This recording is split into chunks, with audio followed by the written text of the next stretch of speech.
Hello friends, this is Manish Thadani. Today I would like to tell you about a most powerful mantra which will bring positive energy into your life, which is called as Gayatri mantra. Now I'll just chant once, okay, and I will be explaining you the meaning and significance of each and every word of that mantra. It's Om Bhur Bhuva Swaha Tat Savitur Varenyam Bhargo Devasya Dhimahi Dhiyo Yona Prachodaya.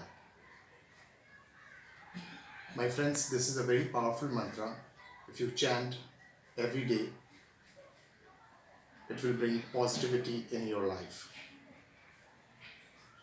Now, I would like to explain you the meaning and significance of each and every word of this powerful mantra. Let's start.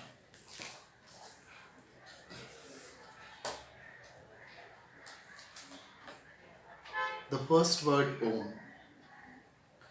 The supreme name of God, the single word Om, is known as Pranava Mantra. It's perhaps the most significant mantra in Hinduism. It is known as the primary or the seed. It is also called as Bija Mantra, which is actually Bija means bij, seed. Because it contains the seed for all other mantras within itself.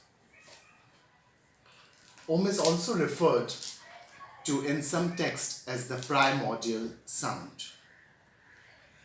The second word, Bhur. Firstly, the word Bhur implies existence.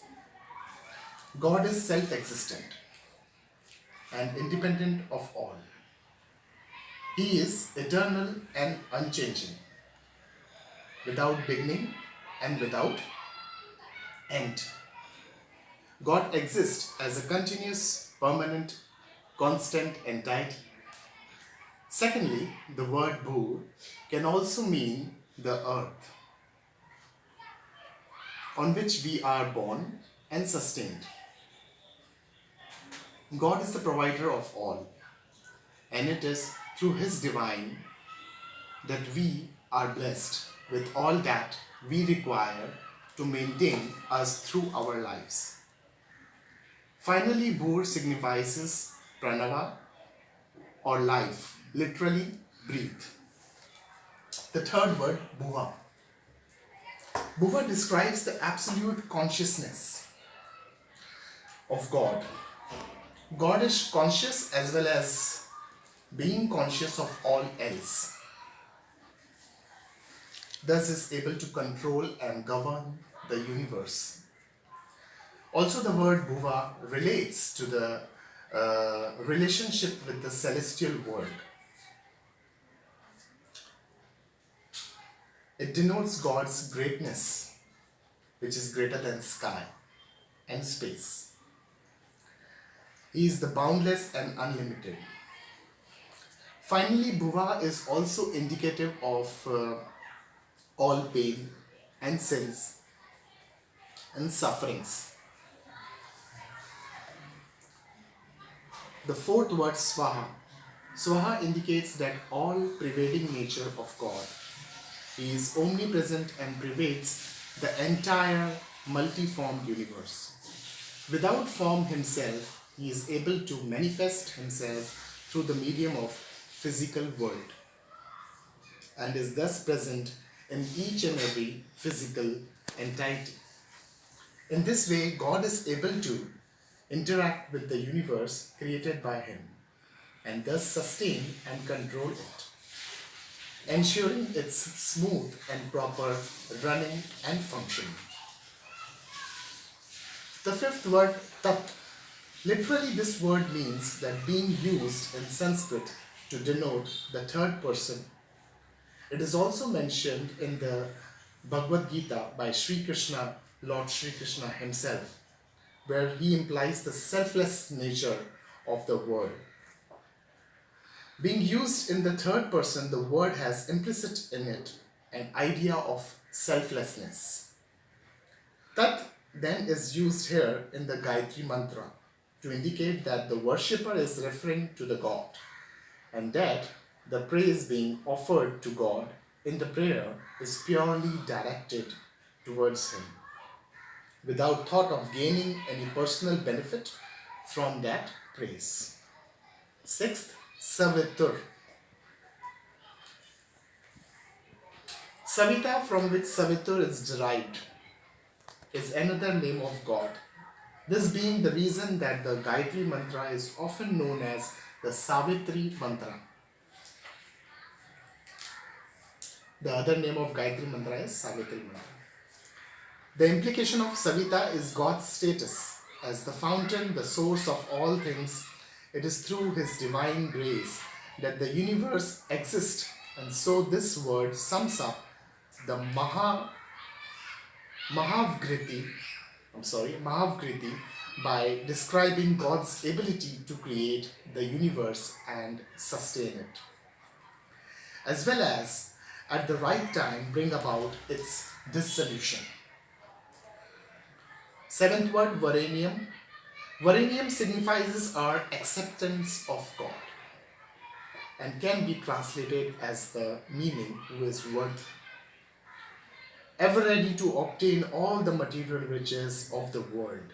More often than not, they are a disappointment once they have been achieved. God, however, is the one who, once realized and achieved, has the ability to truly satisfy.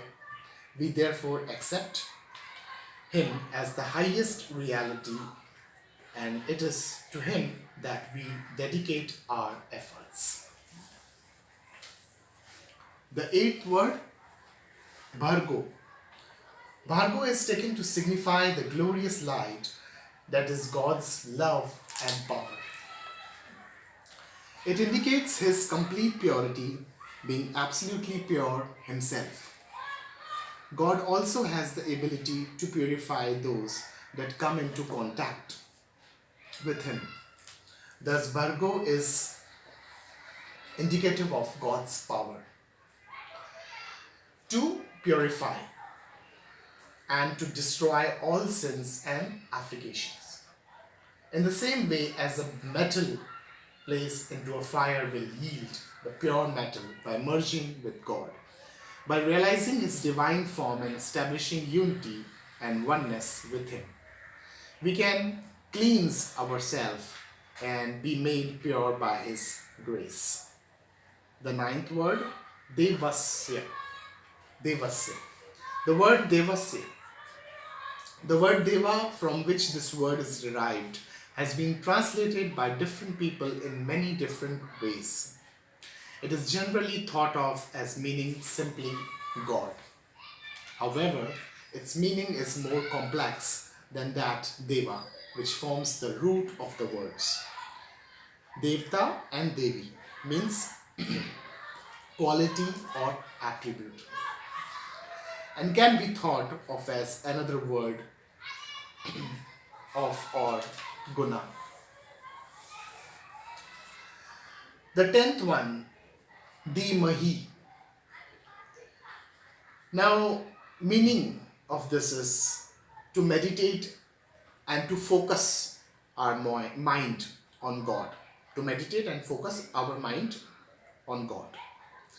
Meditation on God implies that we remove all other thoughts from our mind, since thoughts of the world render our mind impure, and thus we are unable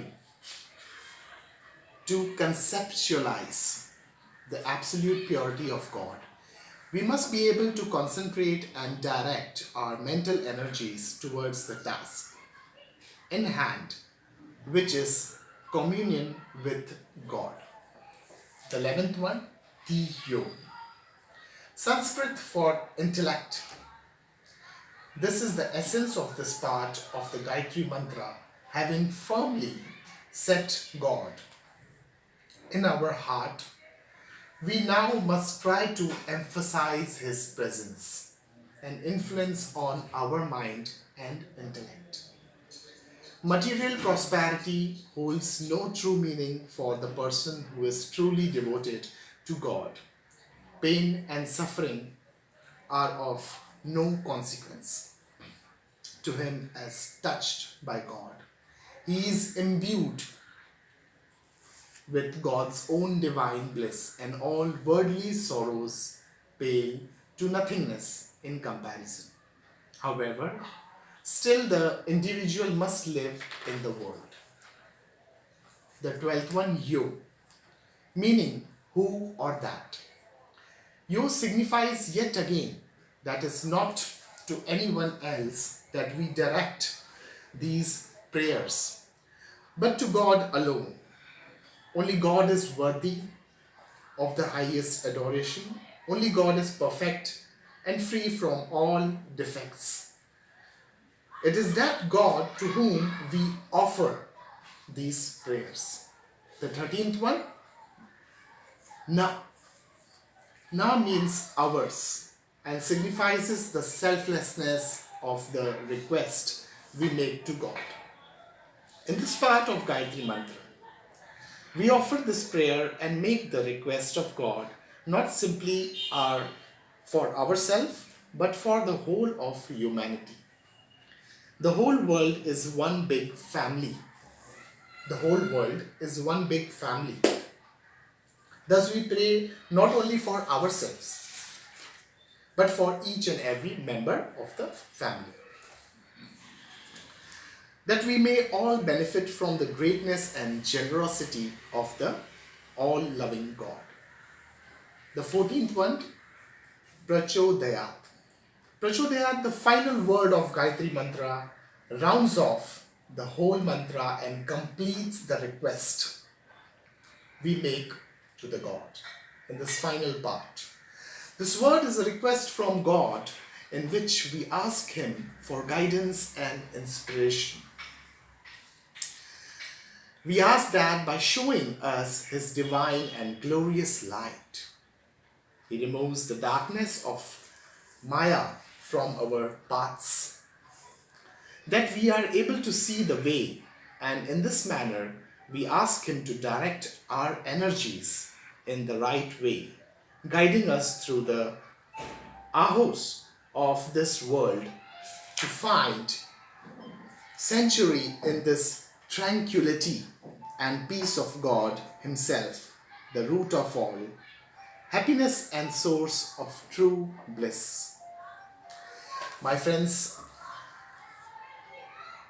I have explained you the meaning and significance of each and every word of this mantra. I hope this will be very beneficial to you, and I would suggest you, please chant this mantra every day to bring positive energy in your life. Thank you very much.